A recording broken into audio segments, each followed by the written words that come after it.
Bonjour les juristes, aujourd'hui on se penche sur l'effet du recours contre un avis d'inaptitude. Dans cette affaire, un médecin du travail avait formulé un avis d'inaptitude pour un travailleur reconnu en situation de handicap.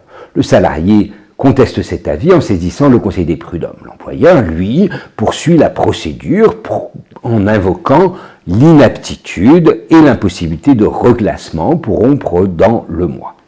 Le recours aboutit à une annulation de l'avis d'inaptitude par le Conseil des prud'hommes et ultérieurement, celui-ci prononce la nullité de la rupture du fait d'une discrimination et il ordonne la réintégration du salarié. Il est reproché à l'employeur de ne pas avoir justifié des raisons objectives l'ayant décidé à poursuivre la procédure de rupture et de ne pas avoir pris toutes les mesures possibles pour maintenir le salarié handicapé dans un emploi.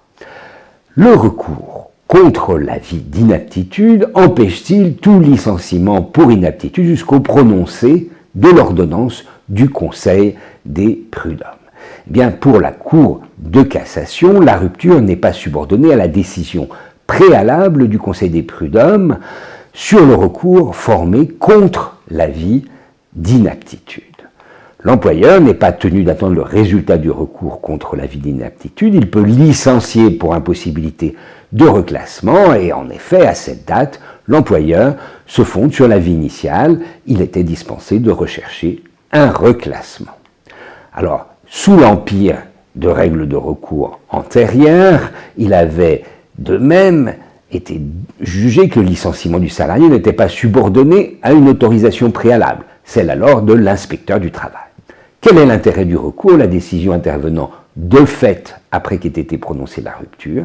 Eh bien, il permettra de contester la rupture consommée. Merci, à bientôt avec Décoder le Code du travail.